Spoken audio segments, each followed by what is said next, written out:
Welcome back to the Red Dice Diaries RPG podcast with John and Hannah. Hi. And today, as a request from Joe of the Hindsightless podcast, we're going to be talking about the recent TPK, or if you want to look at it another way, the tale of two TPKs that I had in my ICRPG campaign.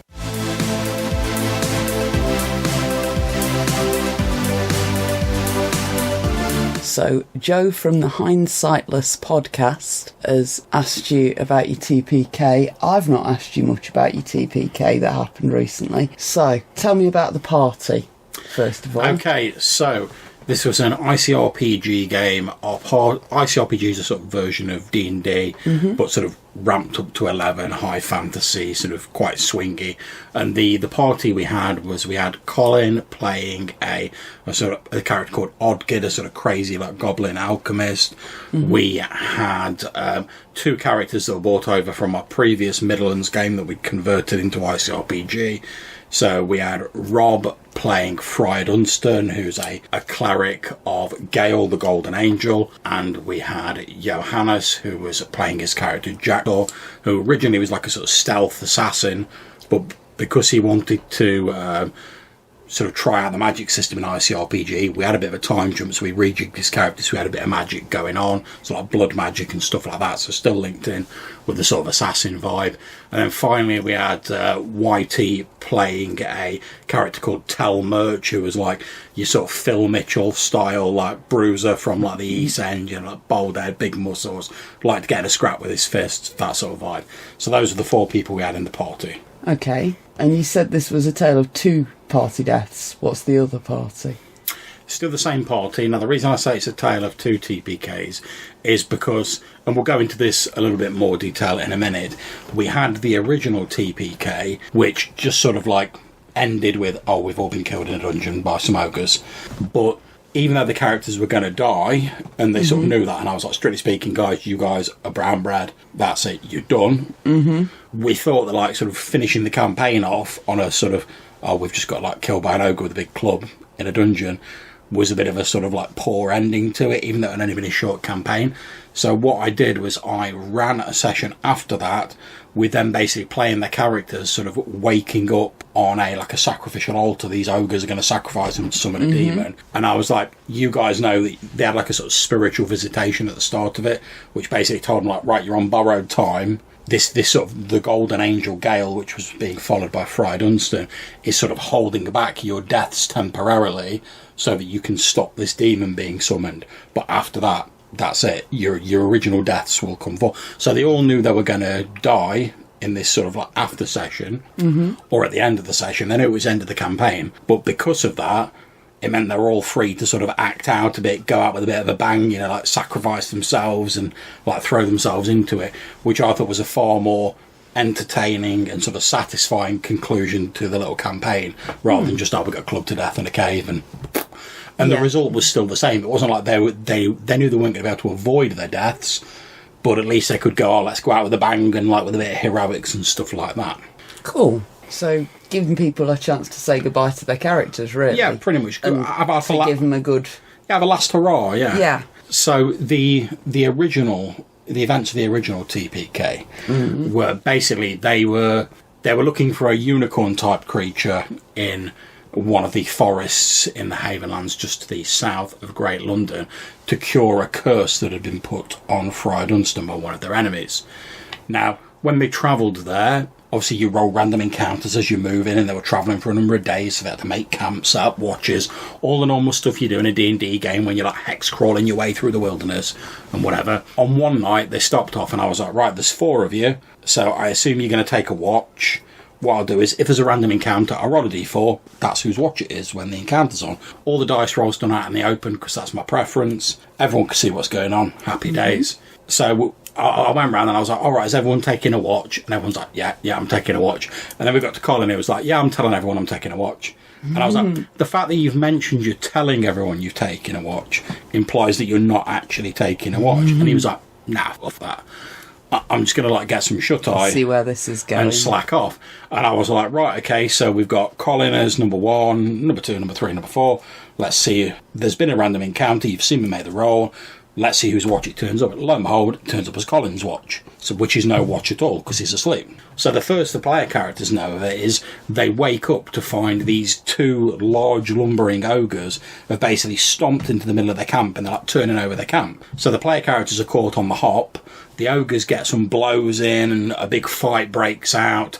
The ogres summon up a third ogre like by shouting out, who comes over. The player characters narrowly managed to squeak through that encounter. Like, it was looking really dicey for a few moments, but eventually, thanks to the healing powers of Fried Unstern, some of the magical items they've got, and a couple of good rolls, they succeed. They kill these ogres off. They're then like, all right, we best sort of investigate and make sure there's no other ogres coming, etc. So Colin's character, Odgit, he's all the stealth master. He slips off into the forest.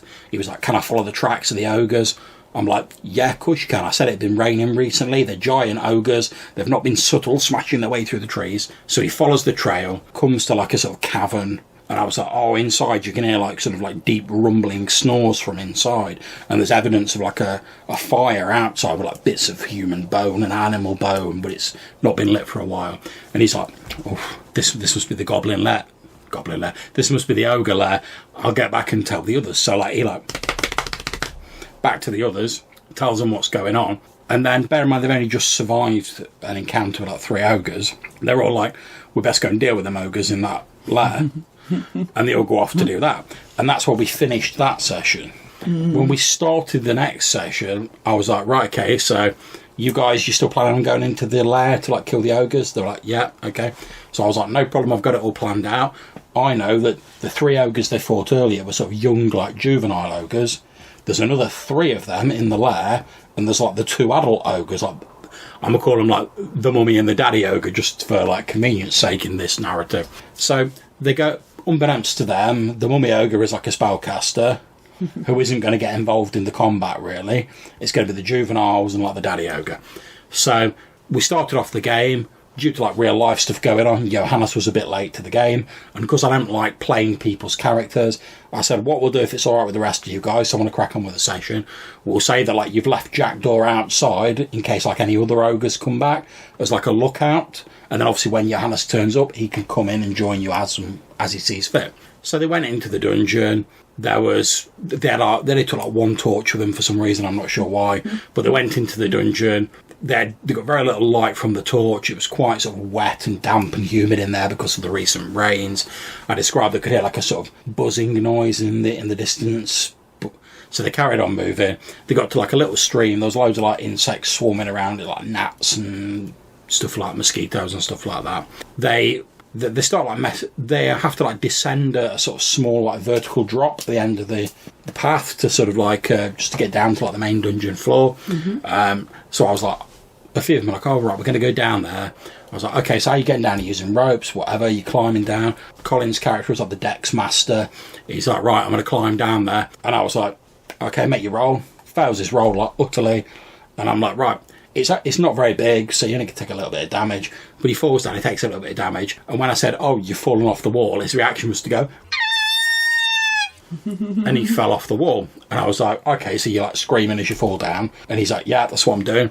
So I was like, okay, so I instantly rolled for like see whether any of the ogres had heard him, which I was like, it's a quiet cave system, you've just been screaming, there's lots of echoes, chances are good. Of course the ogres heard him. They know they're in their lair, so they're moving a bit more cautiously because they know the layout, the players don't, and the ogres have got like fairly good sort of night vision. So they creep up, they see the sort of hapless player characters sort of scrambling down this drop, with their little torch with like this sort of 10-foot radius of light. And the ogres, with their like massive reach of their clubs, are like, oh, we're just going to stand in the dark and let's just be on this, and like. So the ogres wade in. They start like mashing up the player characters, like these 3 juvenile ogres. Fight.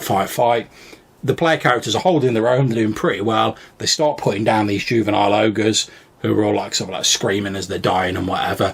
And while that's been going on my GM map, I've been sort of moving like the daddy ogre closer. Because he's been like, oh, I can hear my kids like screaming, what's going on? But he's like, they might be just fighting amongst themselves. So he's not like running up full bore in a charge, he's just like ambling along. So it takes him a few turns to get there. In those few turns, the player characters have taken a proper licking off these juvenile ogres. But they've managed to kill them. So they've just killed them and they're like, oh, this is going a bit bad. Fry Dunstan has like done a bit of healing on him, but unfortunately he's like failed one of his spell casting rolls, with the result that he loses that spell for the rest of the day. So he's not got any healing now, really, that's any good. So when the big daddy ogre turns up and goes, "Oh, you've just killed my 3 kids, it's clobbering time," and starts laying into him. Well, the ogres in ICRPG, they have a couple of different moves they can do. One of the moves they can do is they like smash their club on the ground and it sends out like a seismic wave, and everyone has to make like a con check, I think it is, or you fall over and you miss like your first action. So he comes in, he's like, boom. All of them are on their arse, so the ogre gets like a free turn. So he gets 2 like actions a turn. So he just like go, "Oh, my first action, you roll on the ground. Second action, I'll hit one of you with my giant club. Okay, that's done a lot of damage. Right, now I've got a free turn with 2 actions. I'll hit another 2 of you with my giant club. That's done a lot of damage." So all the player characters are like really hurting already. They've already taken injuries from the juvenile ogres that they killed. Their healing's tapped out. Now the big daddy ogre's wading in and he's like mashing them up. At this point, Johannes arrived and I was like, you can hear like your fellows like screaming and like this bestial roaring from down in the cave. So his like assassin guy goes romping in, luckily for them, starts throwing in this blood magic and stuff like that. The tide of battle sort of starts turning a bit in their favour. But they've also then got to deal with this like swarm of insects that's roused up by any activity near the thing. And basically, if you're in this swarm, you take like a small amount of damage. I think it was like D4 damage, like a turn if you're in this swarm.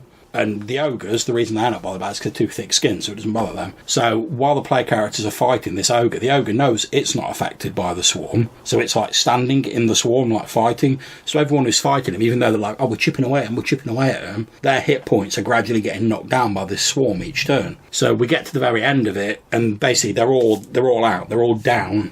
There's no one to save them. They've got no healing. I'm like, strictly speaking, you're all dead. Like we were saying at the start, though, that's not like a particularly satisfying way to end the campaign, because we knew that after we'd finish this, we're going to move on to a different game. So I said, what I'll do is I'll run another session next week with you guys sort of waking up on this sacrificial stone, and you'll have like a vision which will explain what's going on. But that's going to be the last session. Like, your characters aren't going to live beyond that session, because technically you should have died in this session. You're just getting like an extra session's grace, effectively. So, when they woke up on the altar... Okay, when they woke up on the altar, Adam did like a quick sort of test to see what they noticed. And basically they're all sort of bound together with like big sort of thick like ship-style rope on this big stone. There's like the mummy ogre at the top of these stairs with like this crudely created like shrine. She's giving it all the like black speech of Mordor, like summoning up this demon and whatnot. The daddy ogre's like patrolling around at the bottom of the stairs. So they were like they were chatting amongst themselves, like whispering to each other, because I was like, and occasionally I'd make a quick roll to see if the ogre spotted him. He didn't, and they were like, "All right, we've got to get someone out from under this rope." And I was like, "The ropes are like well tight." And they were like, "Oh, I'll tell you what we'll do," which was quite clever, and I really enjoyed this bit. They were like, "Oh, Oddgit's like really small and scrawny because he's a goblin, isn't he?" I was like, "Yep." They're like, "Oh, what we'll do is the rest of us will all like exhale to expand our chests as much as we can, knowing we can't get out, but hopefully it'll give him enough slack that he can like out of the rope." I was like, "Do you know what? Don't even make a roll for that." Yeah, he's about like a quarter of the size of the rest of you. Of course he can. So he slips out, and I was like, I didn't make a roll. I was like, "Right, you reckon you've got like 2 rounds?" As the daddy ogre's like walking backwards and forwards before he suddenly looks at that stone and is like, "Oh, there used to be 4 people on there. Where's the other guy gone?" So we're running a bit long already, but to cut a long story short, basically they managed to break themselves free. A fight broke out on these stairs. The friar realised that the ogress was trying to summon up some like old god, some like ancient, not like Cthulhu style, but just some ancient demon. They were trying to delay him as much as possible to like stop them from doing this. At one point, Johannes' character, he saw that, because all their kit was like piled up in the shrine. They had none of their gear, none of the weapons, none of the buffs or anything like that. So Johannes was like, "Oh, can I see where like my spell book's at, my like demonic spell book?" I was like, "Yes, it's in the pile at the top of the stairs." He was like, "Right, I'm just going to sprint and try and get my like hand on that book." So he sprints up the stairs. I was like, "The ogress is going to spot you." I was like, "Make a dex roll, see if you can grab it before she acts." He failed the roll. I was like, "Right, the ogress is going to like tonk you on." She does the roll. They're already on minimal hit points because they've all just been like strapped to this stone. They should have been dead previously. The ogress tonks him, and he's like, "That's it. That's me done." And then Johannes says, "Oh, do I get a last chance to like do anything? like as a sort of last hurrah. And I was like, do you know what? Why not? It's the last session of the campaign. You all know you're going to die anyway. Why not? Go for it. Whatever. And he says, oh, well, what I'm going to do is, because I'm a master of blood magic, and I've witnessed demon summonings before, because they've stopped one before in character. He's like, what I'm going to do is I'm going to try and, like, as my last act, sort of like with my own blood, because he's been, like, pounded, I'm going to draw these sigils onto me that'll, like, channel, like, the demon into my body, because I know that'll delay it while it tries to, like, adapt to my body for use as a vessel. I was like, you are absolutely right. So you do that as your last gasp. Everyone else sees, like, his body starting to, like, twist and deform as this demon's reshaping it. And I was like, right, the rest of you, like, know a bit about demon summoning. You know that, like, he's bought you a few rounds. The rest of the characters who, like I said, at the start, they had a vision from Gale, who was like, oh, I can't help you in this because I'm going to be busy, like, holding your deaths back. But, like, this demon needs to not enter the world. I'm buying you some time, but use it wisely. Because like, Fry Dunstan's been one of his faithful. So they basically rush up. They stop this demon from being summoned. They put an end to the ogres. And then I did a nice little sort of end scene with during the final fight, they all sort of ended up dying. I did a last sort of end scene with, you know, sort of like them sort of like appearing in like this misty sort of like afterlife background. And Gale's there, so this golden angel with him. And like Odget's like, oh, so what happens now then? And he's just like, oh, now you get to find out what happens next. And they all turn and like walk off into the mists, and that was the end of the campaign. Nice. And like I say, again, the main reason I did that was just because, whilst I'm not necessarily a big fan of avoiding character deaths, in a situation like this where like, everyone knew the characters were dead, I'd rather have, when people think about the campaign in the future, I'd rather have them going like, oh, do you remember that last cool session where we were like taking down those ogres and we're stopping that demon summoning, rather than going like, oh yeah, we had that last session when we all got tonked by an ogre in a cave and we all died horribly. Yeah. So that's the whole reason I did it. See, one of the things with these hexcrawl sort of games, for me, sort of appears to be that a lot of the stuff's quite random, and nobody wants to die to a random encounter. So it's cool that you've like sort of worked it round and made it part of a bigger part of their campaign. Well, the thing is, I've got to admit, I'm not a fan of sort of like trying to bend things to fit an established story. I mean, I agree with you. Part of the appeal of a hex crawling to me is that it's random. Like, you could be shot by a goblin arrow with like your first level fighter and like, that's you down. But if someone's about to die and they're like, oh, can I just like gasp out one last message before I die? Or can I just like have one last action before I die? I'm going to be like, yes, you can. You can't do anything to stop dying. You're dead. But if you think one last like thing, like going like Rosebud or whatever, is going to make your character's death cooler, why would I say no? That's it. It seems to be that the appeal almost of doing this sort of random stuff is then finding a way to make the random stuff part of the story, rather than it just being like a random goblin that has nothing to do with anything and it may as well not have happened at all. You've like built it into this whole thing with the goddess and sort of works. Yeah, I mean, the thing for me is I'm a great proponent of this. I forget who I heard mention it, but the idea of like whatever happens in the game is the story. So I'm not going to come to a game with a pre-established story and then try and make the game fit into that story. Whatever the player characters do in the game, and whatever happens as a result of that, whether it's down to dice rolls, player choice, random chance, whatever, that is the story we're telling. So, and this applies to when I'm like a player as well. If I'm playing in a game and like the story becomes, oh, I got shot by like a goblin wolf rider's arrow and I like died, like sort of like shouting out something to my fellows or like my last gasp or whatever, that's part of the story. And I'm more than happy with that. But by the same token, I do like to allow a little bit of flexibility when it comes to people dying, not to stop them dying, just that if like one last little thing can make your death cooler or more memorable, why not? Something else that we've talked about a bit previously is the fact that you don't get attached to your player characters. No. And I assume the same sort of applies to your campaign. Well, it's not so much that I don't get attached to them. The thing with me is I've always got like some ideas in the back of my head for like future characters, future campaigns. So to me, if I'm playing a character in a game and that character dies, I'm already thinking like, oh, how can I make the next character cooler? How can I make the next character even more enjoyable? And I just move on to that. I might be like, oh, it's a shame I won't get to like do a bit more with this character. But like I say, I'm already thinking of the next character and what like cool stuff I can do with them. So I find by sort of moving forward like that and not dwelling on the character I've just lost, it makes it a lot easier for me to go, oh yeah, it was a bit of a that I got taken out by that one goblin arrow, but them's the breaks. Mm-hmm. Let's see if I can do better with my next character. And what about the campaign world? Are you just as happy to move on to a new one there? Yeah, we're moving on to a new campaign world now. And if your players had wanted to do another story in the same campaign world... Yeah, I'd have been happy with that. What I'd have probably wanted to do, though, is because we've just done like 2 campaigns set in the same campaign world with different games. Mm-hmm. What I'd have probably done, if they'd have been like, oh, we really want to carry on like doing some sort of London stuff, I'd have probably gone, well, let's try another game for the next campaign, and then in future we can sort of swing back round to this setting again. Because I do like to every couple of games have a bit of a break or do something a little bit different, just to keep things a little bit fresh and a bit more interesting for myself as the GM. So, this has been our episode, A Tale of 2 TPKs, as requested by Joe of the Hindsightless podcast. I hope you've enjoyed this episode, Joe, and I hope other people listening to it have enjoyed it as well. If you will want to leave us a message and tell us about any memorable TPKs you've had in your games, or anything else, or put in requests for future episodes, you can leave us a message on SpeakPipe.